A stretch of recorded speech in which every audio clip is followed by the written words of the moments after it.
Hi everyone, it's Dolly. I hope you guys are having a great day. Today I thought I would do something a little different. I wanted to do a process video and share it with you. And as you can see, I've got some coffee dyed paper laid out, and it's quite a few stacks. This is my reserve. So these are stacks of coffee dyed pages that I've already dyed, dried, and are ready for use. I wanted to share my process with you today and show you guys how I dye my paper and how I dry my paper. I've watched several YouTube videos, and that's how I learned initially, is just by watching YouTube and seeing how all of these wonderful crafters do their process. And for the most part, a lot of our processes are similar.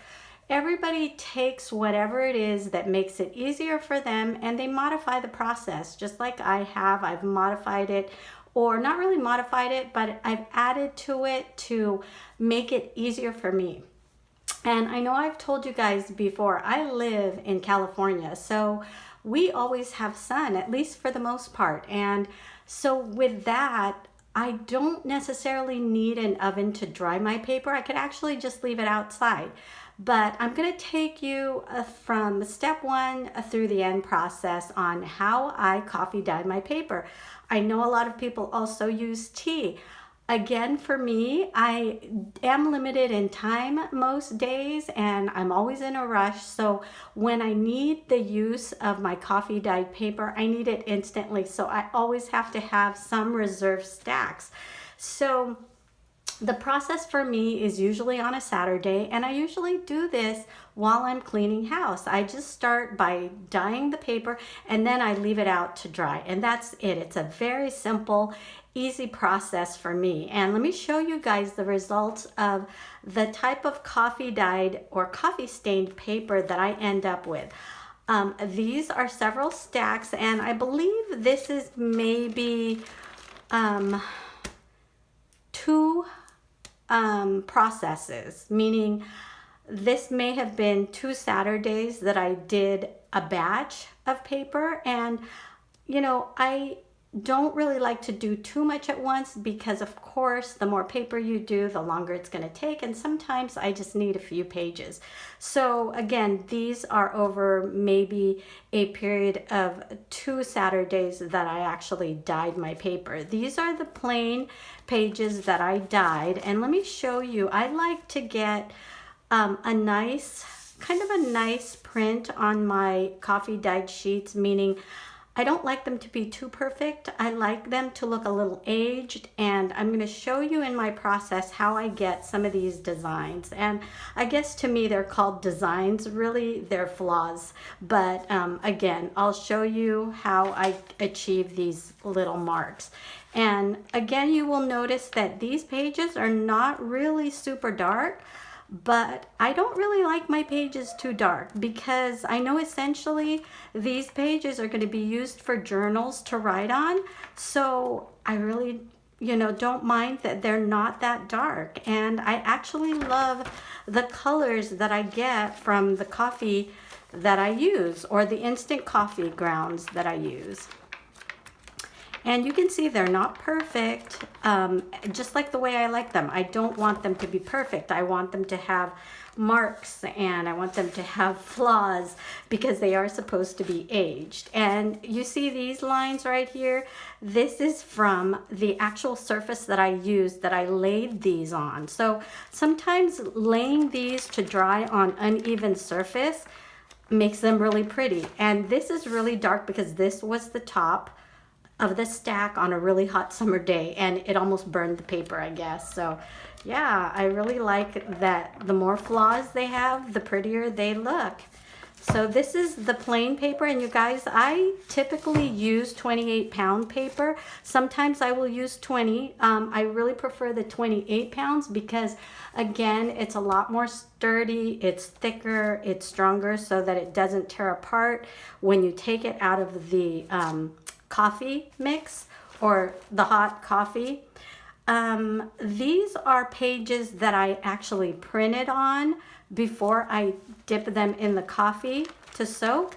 And they're just random, you know, pictures or designs that I wanted to coffee dye. And as you can see, these are a little bit more crinkly because these are only on the 20-pound paper. And I don't mind so much. I don't always have the 28 pounds, so sometimes I'll work with my regular paper, and these come out just fine. You just have to be a little bit more careful in removing them from the water. These were also coffee dyed, and these came out very light, but it's fine. I don't, like I said, I don't mind that they came out light. So I am gonna go ahead and take you guys through the process. We're gonna have to leave here, and I'm gonna take you to my kitchen downstairs where I'm gonna show you how I coffee dye. So let's go ahead and let's begin. So as you can see here, I have some instant coffee. This is what I use, and you guys, I use this instant coffee from the Dollar Tree. These are fast, they're quick, and they're easy.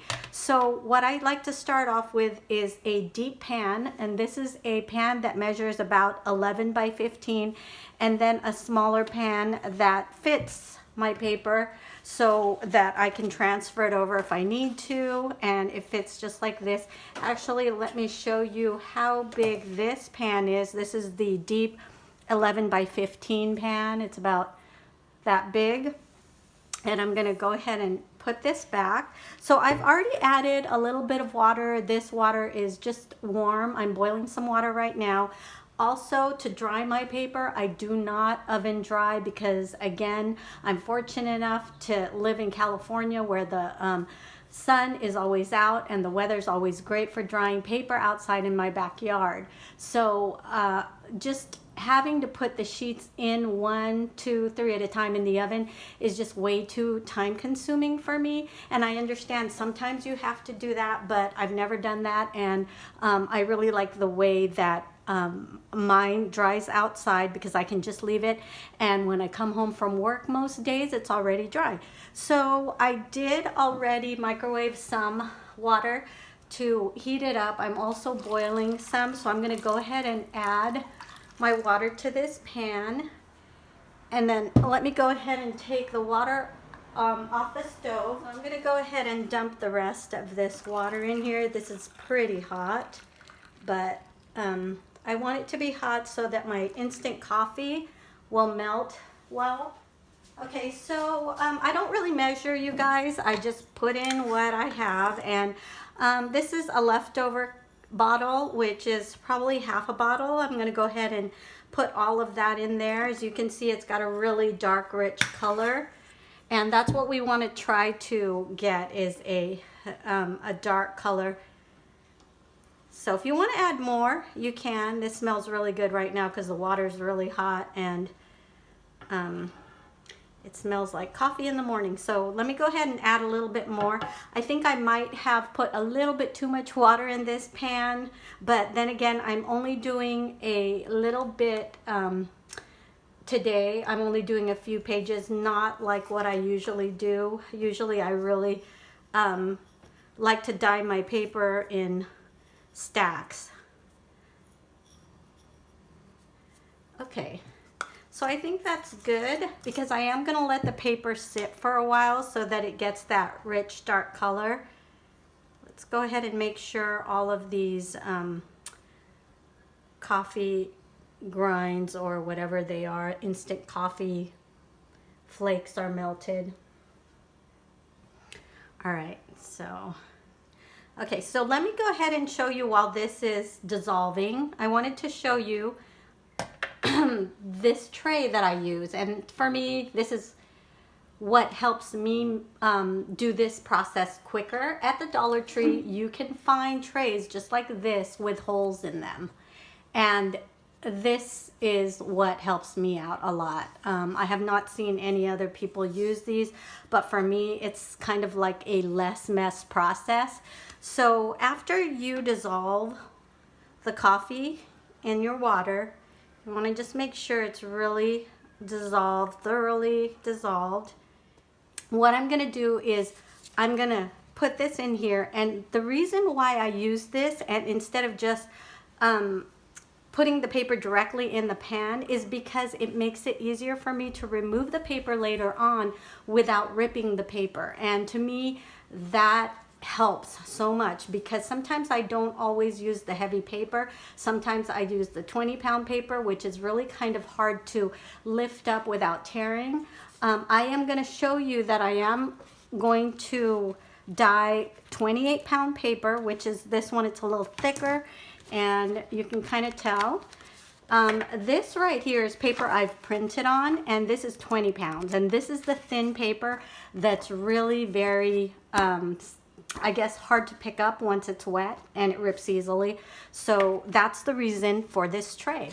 This tray makes everything easier to take out of the water without ripping. So what I'm going to do is I just put that in the pan just like that, and I can start putting my paper in. And you guys, when you put your paper in, I know it's so easy to just want to put the whole stack in there, but you do not want to do that because sometimes the water does not, the paper doesn't soak up all of the water. It doesn't get immersed in there. So you want to do this one at a time. So it's really easy to soak the paper in one at a time. It doesn't take too long, but you just want to make sure everything is soaked. And I've done it before where I've stuck a whole stack in there and thought that it was immersed fully in the water, and I've taken it out and noticed that when I took the paper apart, it was not immersed all the way, or the water for some reason did not reach the sides of the paper or the other sides of the pages. So yeah, you can just keep putting your paper in, and you guys, usually I do more paper than this, but today I'm just, like I said, I'm only doing a few pages just for time's sake.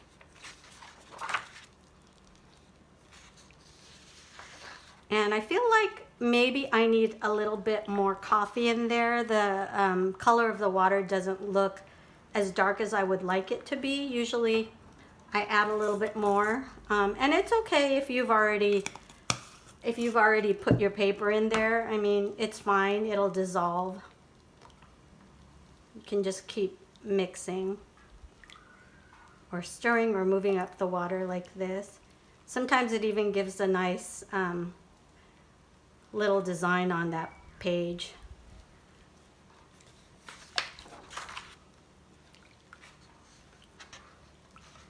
Okay, let me move it up a little bit. I hope you guys are seeing all of this.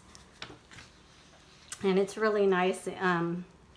It's a really nice warm day out. It's a little later in the afternoon. I probably should have started this process sooner, but I had a lot to do this morning, so I'm trying to take advantage of the sun that's still out. And this may not dry completely by this evening, but it's okay because what I usually do is if it's not dried by the time the sun goes down, I usually take my paper back in or put it aside, and then the next morning I'll put it back out to dry. And that's exactly what I do, is I just dry it out in my backyard and put a few rocks on top of, you know, a stack of maybe 10 pages, sometimes 5 pages, it doesn't matter. With the sun being out there, you could just check on your paper, you know, maybe once or twice throughout the day and move them around a little bit, and they eventually get dry.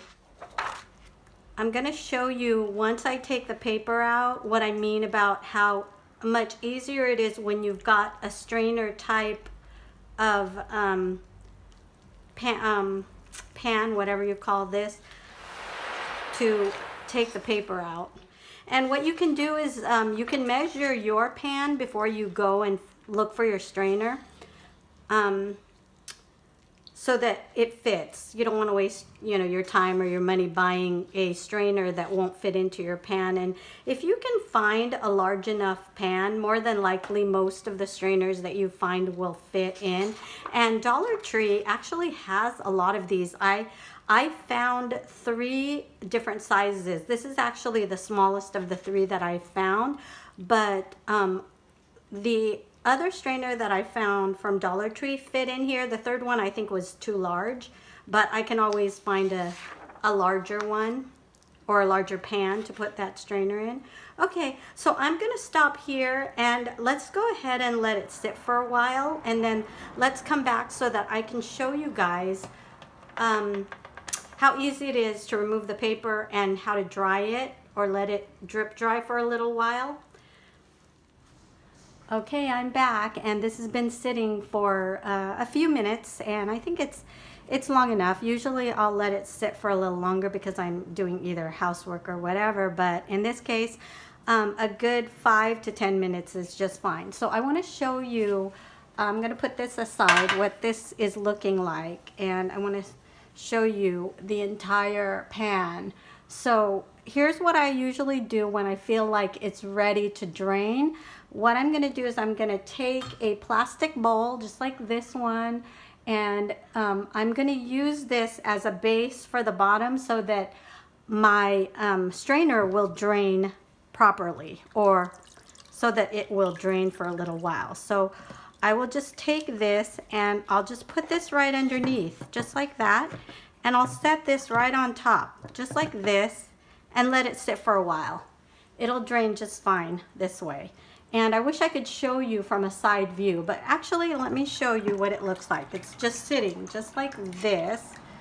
Can you guys see? It's floating right now, but if you put this on top, and I don't know if you saw that, just like that, it's floating, and you just want to put it in the center. And once you put that in the center, it'll drain. And you guys probably are wondering, oops, I spilled a little here. You guys are probably wondering, how come I have some printed paper here? Well, the reason why I have printed paper here is because when I turned off the camera, I went ahead and put some of the pieces of the printed paper in, and this is the lighter paper, which is only 20 pounds. I just kind of wanted to add a little bit more while the paper was soaking. All right, so this is going to sit for a little while, and you can see it's just draining. And see how easy that was? I did not have to lift the paper out of the pan and take a chance on ripping any of the pages. So once this drains a little and it's not so wet, it'll be easier also to transfer the paper onto this pan so that it can dry a little further.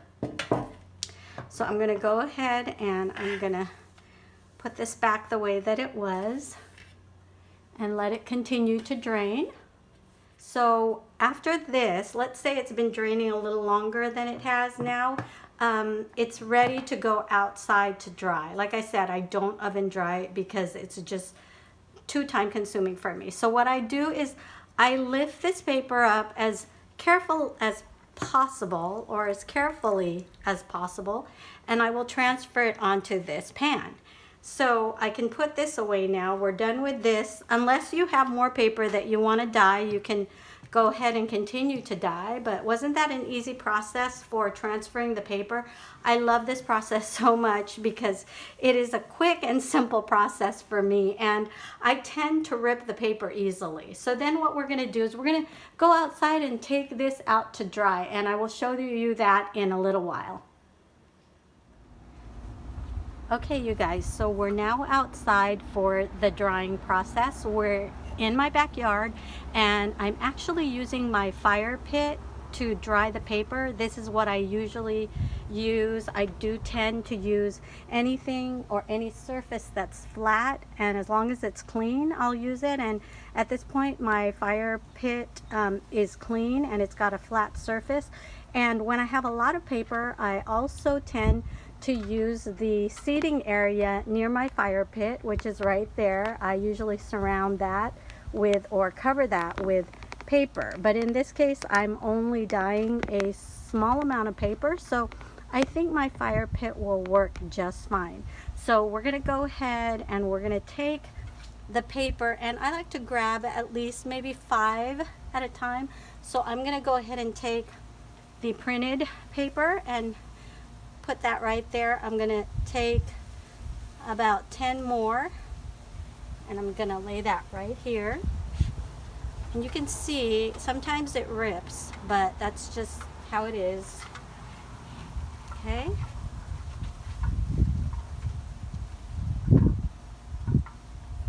Okay, so I'm going to cover this whole area with the paper. And it's okay if they overlap each other. That's perfectly fine. You'll just get a design on your paper. And here's the last stack. So right there, I have all my paper out, and eventually or sometime during the day it may get windy and they tend to blow away if you leave them out and you totally forget about them. So I like to put rocks on them. So I'm gonna take my rocks and I'm just gonna stack them on top.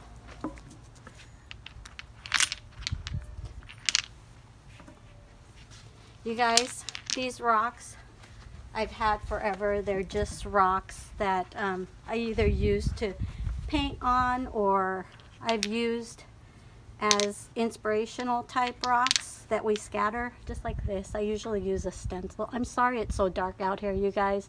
This one says hope. But yeah, you can put as many rocks as you want because the rocks actually help to give the pages some design.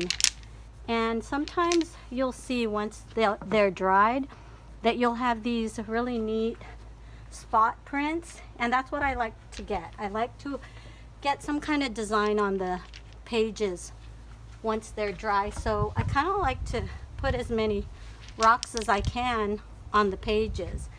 And again, I'm so sorry that it's dark. I wish I could do this in my bathroom where I have awesome lighting, but this is the best way that I can show you guys.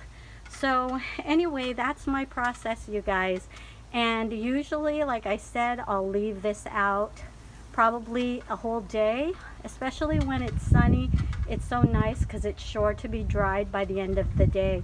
So I'm gonna leave this out the rest of the afternoon and hopefully it'll be dry by tonight. So I am back, and this is the result of the paper that I coffee dyed and I just retrieved from my backyard. They are completely dry, but I want to show you guys what they look like. And these were sitting out in the sun all day today, and they came out really nice considering I only soaked them in the coffee for a short period of time. I usually like to leave them for like even an hour because I'll be doing other things like cleaning the house. But in this case, because I was doing the tutorial, I actually only let them sit for like 5 minutes. So this is really great. And I learned something new by doing this as well, is that I don't really have to keep my paper soaking too long. So if you can recall, I let a bunch or a stack of plain paper soak, and that would be these. And I also soaked a few of the printed pages as well. So let me go ahead and show you what our plain pages came out like.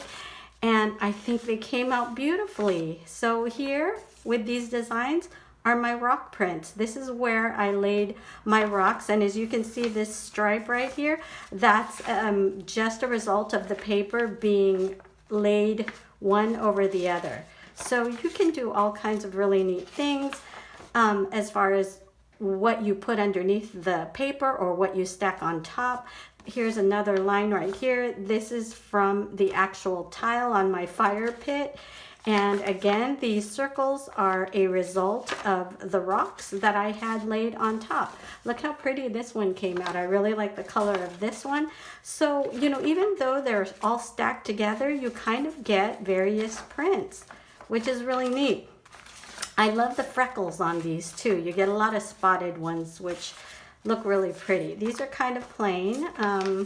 This is a little darker. So yeah, these are just an example of what your pages come out looking like after sitting out in the sun all day and drying naturally. So I hope you guys can see why I prefer to just leave them laying out in the sun rather than sticking them in the oven 1 or 2 or 3 at a time. Because with laying them out in the sun, I usually make at least 3 to 4 times this much in one hour sitting or 1 hour process. So again, here are the other pages that were coffee dyed, and these were the ones that were already printed on. These picked up a really good color. I don't know why these are darker, but maybe it's because the paper is thinner. Look how pretty that one is. So I hope this helped you guys, and I really wanted to share my process just in case any of you are limited in time and you want a quick and easy way to dye your paper. I hope this helps, and thank you guys so much for watching. And if you guys liked this process video, please do give it a thumbs up. Please subscribe, and I hope to make more videos like this for you in the future. Thank you for stopping by, and have a wonderful week. Bye-bye.